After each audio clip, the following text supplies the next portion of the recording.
Olá, amigos do canal Investir Cada Vez Melhor. Gravo aqui uma importante aula onde eu vou fazer uma relação entre a taxa Selic e os fundos imobiliários e vou comentar no final se vale a pena a gente investir nesses ativos no atual momento. Vem comigo.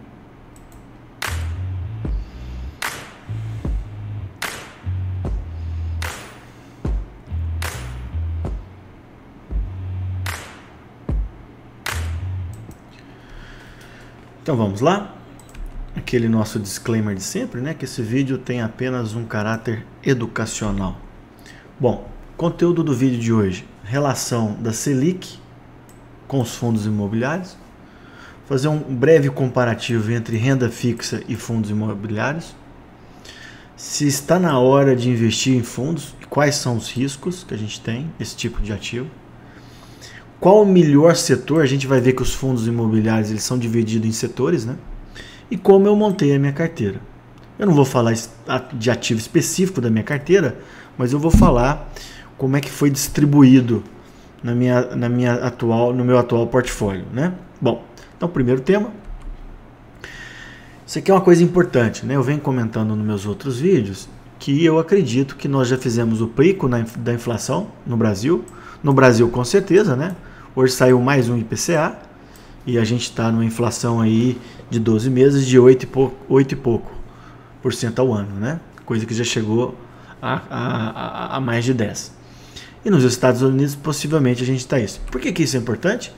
Porque como a inflação está controlada, esse ciclo de alta da Selic, né? Que começou no começo do ano passado, que saiu de 2 para 13,75, está muito perto do fim. Pode ser que na próxima reunião a gente aumente mais 0,25, vá a 14, mas não vamos muito longe disso, né? E aí depois a gente deve fazer um platô, como aqui, ó, fazer um platô para depois cair. E essa queda dos juros futuros, ela é muito importante para os ativos, né? Então, da mesma forma que tem o Ibov, né, que é o índice Bovespa, a gente tem o índice dos fundos imobiliários. Tá? Então ele é composto de vários fundos, criado em 2012, tem 10 anos, né?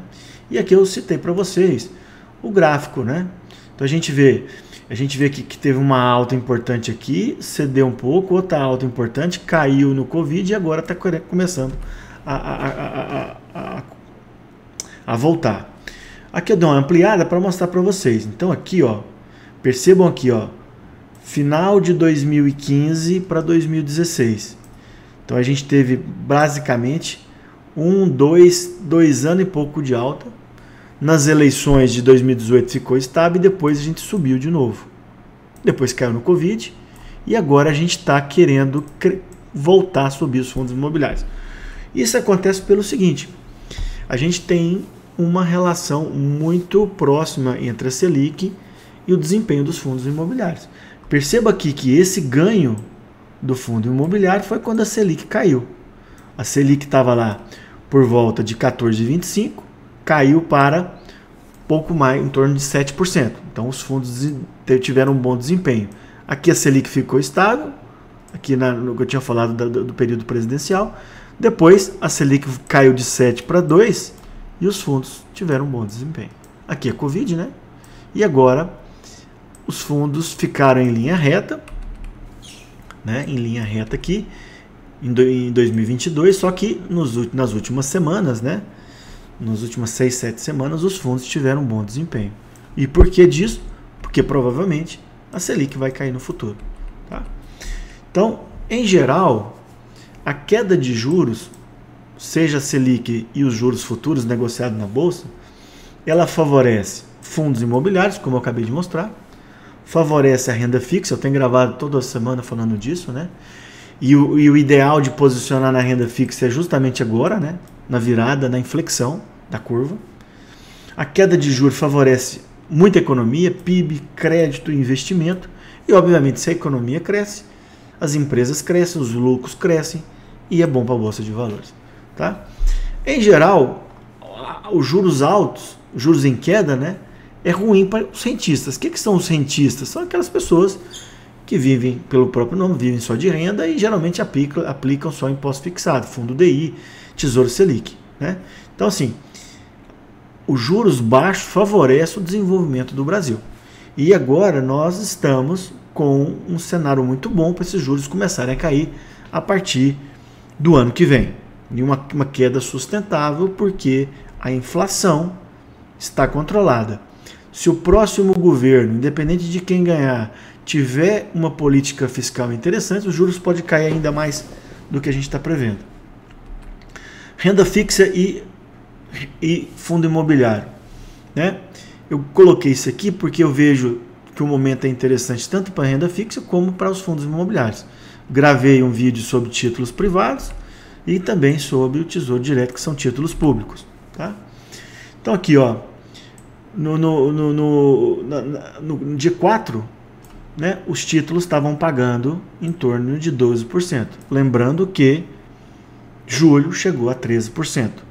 Por isso que eu vinha comentando nos últimos meses que era interessante a gente aplicar na renda fixa. E aí os juros futuros caíram fortemente, ficaram de lado e agora voltaram a cair. Tá? Aquilo que eu mostro muito nas minhas atualizações semanais, né, que a queda do preço dos juros favorece o aumento do preço dos títulos. Então, se eu estou prevendo mais queda de juros no futuro, eu estou prevendo 10, 9, 8, os preços dos títulos, né, eles vão ficar mais caros. Por isso que é interessante você comprar agora. Na verdade, o ideal era já você estar montando nos últimos meses. Bom, então, renda fixa e fundos imobiliários. Ambos os ativos têm retornos relacionados à Selic, né? O retorno da renda fixa é imediato, né? Variou os juros futuros e a Selic, você varia o retorno desses títulos. Já os fundos imobiliários, como os imóveis, os ciclos deles são mais longos, né? Então, como a gente está prevendo que a Selic vai começar a cair, é provável que aquele começo de bom desempenho dos fundos imobiliários se mantenha por alguns anos, tá? Bom, o rendimento na renda fixa, ela pode ser pré-fixada ou uma taxa pré-fixada mais inflação. No fundo imobiliário, a gente pode ganhar de duas formas. Do ganho de capital, você vai lá e compra uma cota daquele fundo. Você pagou R$100, daqui a pouco ela está valendo 110, 120. Você está ganhando no ganho de capital. E também no dividendo. Porque o fundo imobiliário, ele investe no mercado imobiliário na intenção de ter um retorno, né, e pagar dividendos para os seus cotistas. A grande vantagem dos fundos imobiliários em relação à renda fixa é que os dividendos, eles são isentos para a pessoa física. Tá? Na minha aula de fundos imobiliários para iniciantes, lá eu falo com mais detalhe isso. Lembrando que o ganho de capital, ele não é isento, a alíquota é de 20%. Mas os dividendos mensais, eles são isentos. Obviamente, o fundo imobiliário está exposto ao setor imobiliário, todas as suas nuances, especialmente ao crédito. É aquela história, se os juros vão cair, vai facilitar o crédito, é muito bom para o mercado imobiliário. Tá? Então, passamos agora para a terceira, se é hora de investir, né?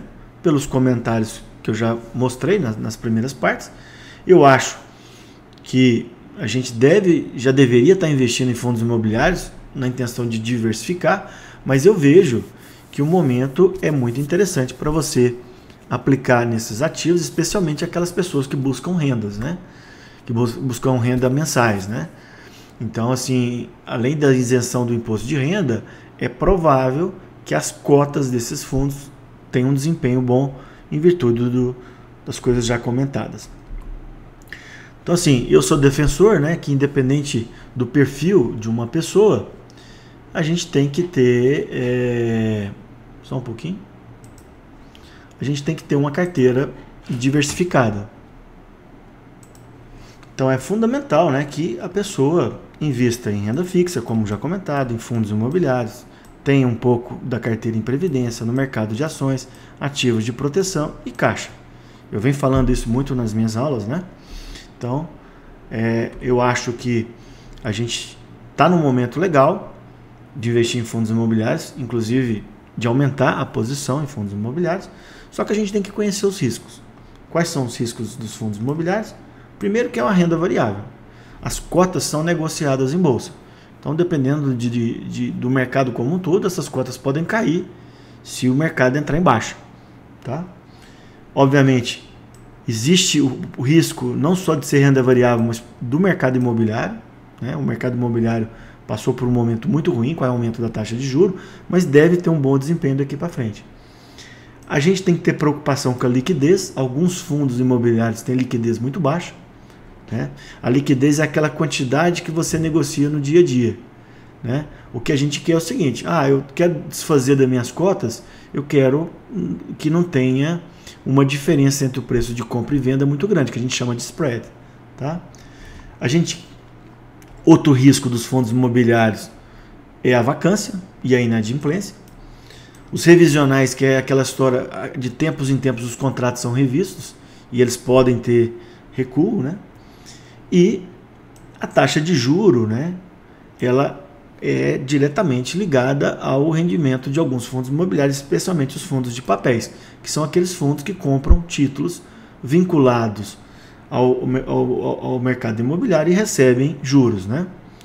E novas emissões de cotas. Vamos supor, você está com um fundo tal, ele emite novas cotas. Se você não participar da subscrição, você vai ser diluído naquilo, né?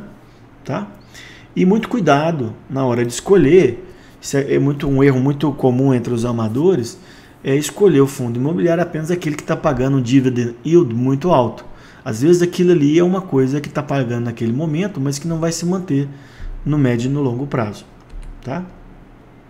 Bom, qual o melhor setor do fundo imobiliário? Antes de eu falar o melhor setor, quais são os principais tipos de fundos imobiliários? Mais uma vez, para aqueles que não assistiram, né, que assistam a aula. Ficou bem legal e lá eu dou detalhes sobre isso. Então a gente tem lajes corporativas, né, são chamados fundos de tijolos, os fundos de galpões, os fundos que exploram shoppings, fundos de papéis, que eu acabei de comentar, né? Eles ficam comprando CRIs e CRAs, né? Principalmente CRIs, né? Do setor imobiliário, e recebem juros para isso. Fundos de fundos, que são aqueles fundos que aplicam em cotas de outros fundos. E agora os FIAGROS, né? Que é aqui relacionados ao agronegócio. Tanto CRAs, né? Como exploram terrenos do agronegócio, a plantação e uma série de coisas. Isso aqui são fundos novos, né? E que devem ter bom desempenho daqui para frente, né? Com a maior oferta. Que fundo que a gente deve evitar? A gente deve evitar fundos sem liquidez, que eu já comentei. Fundos de um imóvel único. É um fundo, tem fundo que é só um hospital. Aí o hospital não paga, você não recebe nada. O fundo é só um edifício para só um locatário. Aí você tem que evitar, né? Então esses fundos não... O ideal é que você evite. Bom, na pandemia, o que aconteceu? Na pandemia, os fundos de lajes, de escritórios, por motivos óbvios, né? As coisas ficaram fechadas, tiveram um desempenho muito ruim, e também os shoppings.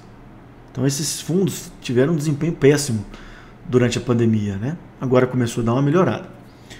Quais são os fundos que tiveram bons desempenhos? Os de galpões, especialmente pelo e-commerce, né, que explodiu na pandemia, e também os fundos de papéis, porque a gente viu que os juros tiveram que logo depois da pandemia, dos 6, 7 primeiros meses da pandemia, os juros começaram a subir fortemente, e que os fundos de papéis tinham sido prejudicados pela queda imediata da taxa Selic, mas depois tiveram boa recuperação. Bom, pós-pandemia, quais são os setores que eu vejo mais interessantes? São os de lajes corporativos, né? Eu vejo os de shopping também, e eu acho que, em virtude da taxa Selic, a gente está prevendo aí que ela vai cair, né? Ela ainda paga, a taxa de juros ainda está muito alta, né?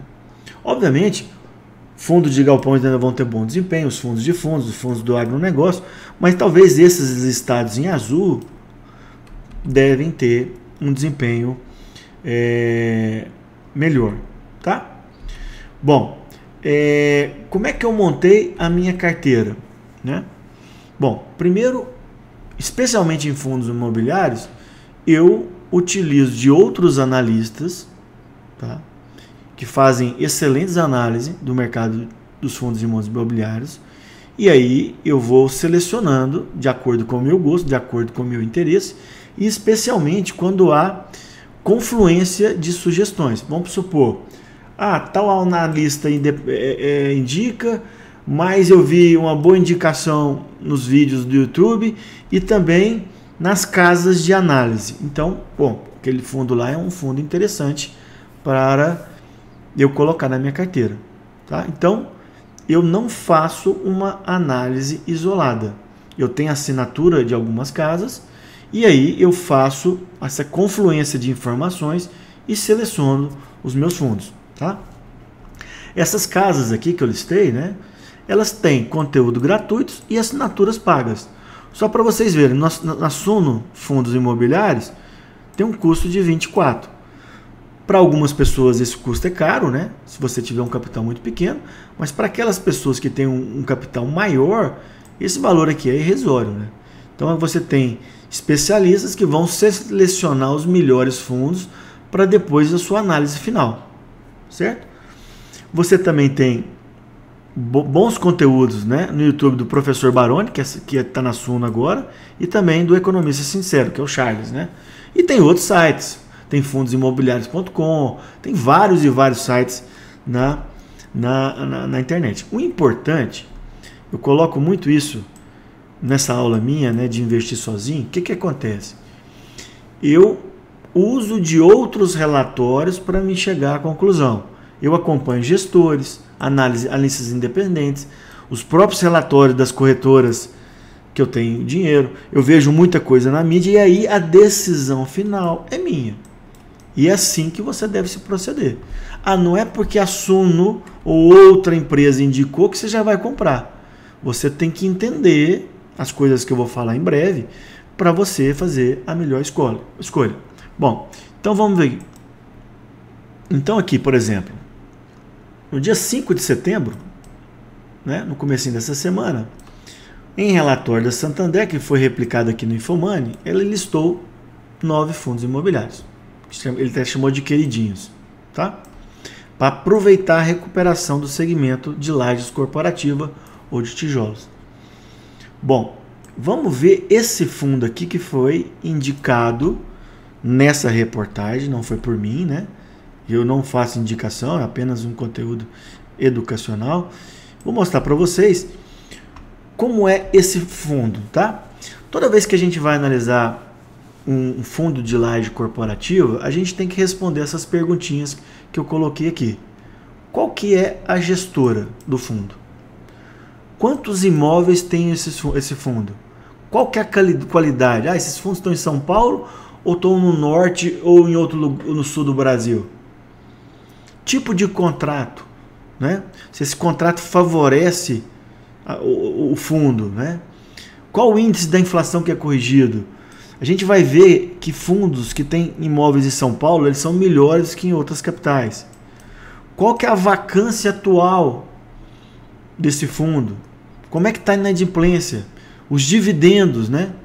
Se eles estão sustentáveis. Qual que é a evolução das cotas? Percebam aqui, pessoal, que eu listei aqui 9 itens, mas que existe uma gama de informações a mais para a gente chegar na compra daquele fundo, tá? Então, assim, a gente quando vai comprar um imóvel, vai comprar uma casa, vai comprar um carro, a gente estuda, compara. Aqui é a mesma coisa, você tem que pegar um fundo imobiliário e analisar ele com cuidado. Bom, então lá, então o Vino, ele é um fundo de laje corporativa, ou seja, é um fundo que vai explorar basicamente escritórios, né? Então, ele vai ganhar no recebimento de aluguéis, ou às vezes ele vê uma oportunidade, ele compra um imóvel e daqui a 6 meses, 1 ano, 2 anos, ele vende e ganha com ganho de capital. Pega esse dinheiro e volta a investir novamente. Tá? Tá aqui, ó, detalhado qual que é a função para ganhar dinheiro no fundo. A gestora é a 20 Partners, que a gente vai ver que é uma gestora de renome, apesar dela ter, como eu vou mostrar para vocês, ela tá aqui, ó, talvez em 11º no ranking das maiores gestoras. Os maiores é o BTG e a Kinea, que está vinculado ao Itaú. Tá? Mas, não obstante, a 20 tem 5 bilhões em ativos. Né? Bom, eu chequei a vacância hoje é menos de 10%, salvo engano, menos de 5%. Os imóveis da Vino estavam praticamente em São Paulo, a maior parte, e o principal imóvel é a sede da Globo. Né? Para quem conhece, São Paulo fica aqui, né? na frente da Ponte Saída, um imóvel muito grande. Tem um Hotel Hyatt aqui do lado também. Aqui são os outros locatários dos imóveis da Vino, né? E aqui esse relatório da Empíricos, né? Comentando sobre a área, classificação, né? Da qualidade dos imóveis, a participação de cada um, a vacância, tipo de contrato e assim vai. Tá? Outra coisa, né? Vencimentos e revisionais. A gente vê que está tudo mais para frente, né? Então, tem tudo para, na estratégia atual do fundo, se manter para os próximos 2-3 anos. Aqui é um fundo que foi lançado em 2019 e eu coloquei a evolução das cotas, né? Teve um desempenho muito ruim na pandemia, né? Muito ruim. E aí vem recuperando, né? Depois andou de lado, caiu agora em 2022, só que agora teve um momento importante de subida. E aquilo que eu comentei com vocês, se a Selic vai cair, aqui deve ter um bom desempenho. Tá? Não dá para garantir isso. Hoje o dividendo está em torno de 0,8. Aí alguém vai perguntar, Marcelo, mas tem fundo pagando mais de 1%. Realmente tem. Será que isso é sustentável? Pelo que eu estou mostrando aqui para vocês, no caso do Davino 11, parece que sim. Inclusive pode ser que melhore. Né? Além de ganhar na evolução da cota. Só para você ver, o valor patrimonial do fundo está em 890 e o valor de mercado 824. Em relatório da Empíricos, eles acreditam que ainda tem um potencial de ganho de 10 a 15% no valor das cotas, além do recebimento dos dividendos. Uma coisa importante, aqui no fundo imobiliário a gente não vai esperar ganho de 30%, 40%, 50%, 60%. Isso pode até acontecer, mas o que a gente quer é o seguinte, o que a gente quer é que a gente tenha retorno, de dividendos mensais e além do ganho de cota. Não adianta nada você ter rendimento mensal e as cotas desabarem todo mês. Né? Isso a gente não quer. Bom, para a gente finalizar, quantos fundos imobiliários ter em carteira? Se o seu dinheiro permitir, e eu acho que todo mundo tem que fazer isso, independente do tamanho, né? No mínimo 5 e talvez no máximo 10 ativos, entre 5 e 10 ativos. Fazer a diversificação em todos os setores que eu comentei, laje, shopping, fundos de papéis. E lembrar que a gente está buscando tanto os rendimentos mensais como o ganho de capital. As coisas devem andar junto. Você não quer que tenha um rendimento seja bom todo mês e o valor da cota caia frequentemente. Tá? Bom, então aqui vou comentar da minha carteira, não vou falar de ativo específico, né, como eu já tinha comentado, mas hoje a minha carteira, o fundo imobiliário representa 12% da minha carteira total, 12%. Eu costumo oscilar entre 8% e 15%, raramente passa de 14% e 15%. Tá? Eu estava com uma exposição menor recentemente, entre 9% e 10%, e venho aumentando a exposição. É possível que eu chegue aí a 13%, 14%, porque eu vejo uma boa perspectiva. Atualmente eu tenho 5 fundos na minha carteira, sendo 2 de lajes corporativas, 2 fundos de papéis e 1 de galpões. Tá? Por que eu não tenho fundo de shopping? Porque eu optei, ao invés de ter fundo imobiliário de shopping, de ter ação de shopping. Tá? Por isso que eu não tenho. Mas você pode ter sem problema nenhum. Eu também não tenho fundo de fundo, que são fundos que você acaba diversificando, né? Porque ele acaba aplicando em várias cotas de outros fundos. Também são interessantes, mas eu particularmente não tenho na minha carteira. Deve entrar agora na minha carteira um fundo do agronegócio e mais um de laje que eu estou estudando. Ah, pode ser ouvindo? Talvez pode ser ouvindo, porque a gente viu aí que os dados são interessantes. Ele É um fundo indicado por alguns analistas independentes. Então é um fundo interessante. Eu não decidi ainda, tá? Bom, então, senhores, com isso encerro aqui essa aula, tá? Para aqueles que não assistiram a primeira aula de fundos imobiliários, assistam, né? Algumas pessoas me pediram esse vídeo, né, de como eu monto a minha carteira e da relação com a Selic, né? Isso é uma resposta a algumas pessoas que pediram. E eu espero que vocês tenham aproveitado. Deem um like no vídeo, compartilhem com os amigos, se inscrevam no canal e até uma próxima. Muito obrigado.